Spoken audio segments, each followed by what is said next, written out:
Already వర్షాలు పడతా ఉన్నాయి. జూన్ 9వ తేదీ ఇవాళ. మరి రాష్ట్ర ప్రభుత్వం రైతు బంధు విషయంలో ఇప్పటికీ ఏమీ మాట్లాడతలేదు. గతంలో కేసీఆర్ గారు ప్రభుత్వం ఉన్నప్పుడు వాన చినుకుపడగానే రైతు బంధు పైసలు పడుడు స్టార్ట్ అవుతుండే. వాన చినుకుపడ్డదంటే రైతు బంధు బ్యాంకులలో పడుతుండే, రైతుల ఫోన్లు టింగు టింగున మోగుతుండే. మరి ఇవాళ 9వ తారీఖు వచ్చిన ఈ ప్రభుత్వం రైతు భరోసా అన్నారు, ఎకరానికి 15,000 ఇస్తామన్నారు, ఇంకా 5,000 ఎక్కువ ఇస్తామన్నారు. మరి అవి ఎప్పుడు ఇస్తారు అనేటువంటిది నేను అడుగుతా ఉన్నా. నేను ప్రభుత్వాన్ని, ముఖ్యమంత్రి గారిని డిమాండ్ చేస్తా ఉన్నా, రైతు భరోసా డబ్బులు వెంటనే రైతులకు విడుదల చేయాలని చెప్పి నేను ప్రభుత్వాన్ని కోరుతా ఉన్నా. ఎందుకంటే ఇలా వర్షం పడగానే దున్నుకుంటా ఉన్నారు రైతులు విత్తనాలు కొనుక్కుంటా ఉన్నారు, రైతులు ఎరువు బస్తాలు కొనుక్కుంటా ఉన్నారు. అందువల్ల రైతులకు పెట్టుబడి సహాయం తక్షణమే అందించాలని, వెంటనే రైతు భరోసా ఎటువంటి షరతులు లేకుండా మరి రైతులకు ఎకరానికి 7,500 రూపాయలు వెంటనే విడుదల చేసి రైతులకు సహాయాన్ని అందించాలని చెప్పి కోరుతా ఉన్నా. మీ ఎన్నికల మేనిఫెస్టోలో గాని మీ ప్రసంగాల్లో కూడా మీరు ఏం చెప్పిండ్రంటే, పంట కాలానికి ముందే, వ్యవసాయ పనులు ప్రారంభం కాకముందే ప్రతి ఎకరాకు, ప్రతి రైతుకు 7,500 రూపాయలు ఇస్తామని చెప్పి మీ మేనిఫెస్టోలో చెప్పారు, మీ ఉపన్యాసాల్లో చెప్పారు. మరి పంట ప్రారంభమైంది ఆల్రెడీ. కొన్ని చోట్ల ఆల్రెడీ విత్తనాలు వేస్తా ఉన్నారు, ఆల్రెడీ విత్తనాలు వేయడం కూడా ప్రారంభమైంది. మరి వెంటనే రైతు బంధు వేయండి. రైతు భరోసా ఎందుకు ఆలస్యం చేస్తా ఉన్నారు? మీ విధానం ఏంది అని నేను అడుగుతా ఉన్నా. పంట పనులు, వ్యవసాయ పనులు ప్రారంభం కాకముందు ఇస్తారా, పంట చేతికి వచ్చినప్పుడు ఇస్తారా?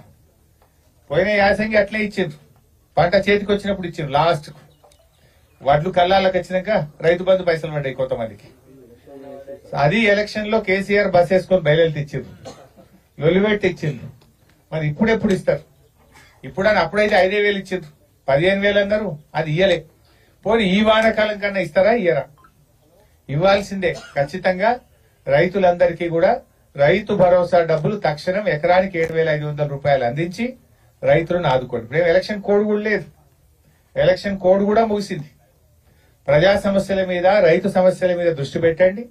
రైతులకు ఇవ్వాల్సినటువంటి డబ్బు వెంటనే అందించాలని చెప్పి ఈ ప్రభుత్వాన్ని నేను డిమాండ్ చేస్తా ఉన్నా. ఇలా పరిస్థితి ఏంటంటే, మా రైతులు ఫోన్ చేస్తున్నారు సిద్దిపేట నుంచి నాకు చాలా మంది, జనుము విత్తనాలు దొరుకుతలేవు, జీలుగు విత్తనాలు దొరుకుతలేవు, పచ్చిరొట్ట విత్తనాలు దొరుకుతలేవు, కొద్దిగంత వస్తున్నాయి, అర్ధగంటలనే అయిపోతున్నాయి సార్ అంటున్నారు. గతంలో ప్రభుత్వం ఉన్నప్పుడు ఎప్పుడు షార్టేజ్ రాలేదు. ఎన్ని విత్తనాలు కావాలంటే అన్ని పచ్చిరొట్ట విత్తనాలు రైతులకు అందుబాటులో పెట్టాం. కానీ ఈ ప్రభుత్వం ఏదో కొద్దిగానే తీసుకొస్తుందట, అవి గంట సేపట్లో అర్ధగంటలే అయిపోతున్నాయట. ఇవాళ పచ్చిరొట్టె విత్తనాలు కూడా రైతులకు సరఫరా చేయలేని పరిస్థితుల్లో రాష్ట్ర ప్రభుత్వం ఉన్నది. అంటే ప్రభుత్వం వ్యవసాయాన్ని చిన్నచూపు చూస్తున్నది. అటు పచ్చిరొట్టె విత్తనాలు ఇవ్వలేకపోతున్నారు, రైతు భరోసా డబ్బులు సకాలంలో అందించలేకపోతున్నారు. తక్షణమే స్పందించి రాష్ట్రమంతా కూడా పచ్చిరొట్టె విత్తనాలు అందుబాటులోకి తేవాలని చెప్పి కూడా నేను ప్రభుత్వాన్ని డిమాండ్ చేస్తా ఉన్నా. ఎరువులు కూడా స్టాక్ పెట్టుకోండి, మన రైతులకు ఇబ్బంది కాకుండా గత ప్రభుత్వం ఎట్లయితే ప్లాన్ చేసిందో ఎరువుల కొరత రాకుండా కూడా ముందస్తు చర్యలు తీసుకోవాలని కూడా ఈ ప్రభుత్వానికి నేను సూచిస్తా ఉన్నాను. అదేవిధంగా ఆయిల్ పామ్ రైతుల పెండింగ్ సమస్యలన్నీ కూడా వెనువెంటనే పరిష్కరించాలని, సబ్సిడీలు, రైతులకు ఇవ్వాల్సిన డబ్బులు విడుదల చేయాలని చెప్పి కూడా డిమాండ్ చేస్తా ఉన్నా.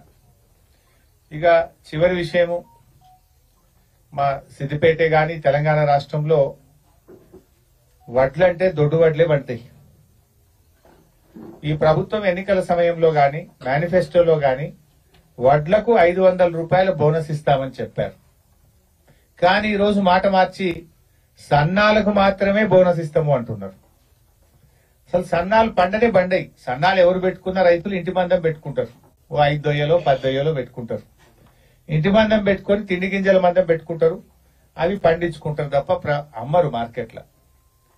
రూపాయికి 90 పైసలు దొడ్డు వడ్లే పడతాయి. ఇవాళ మేము దొడ్డు వడ్లకు బోనస్ ఇయ్యము అంటే వడ్లకు బోనస్ ఎగబెట్టినట్టే కదా, రైతులకు మోసం చేసినట్టే కదా.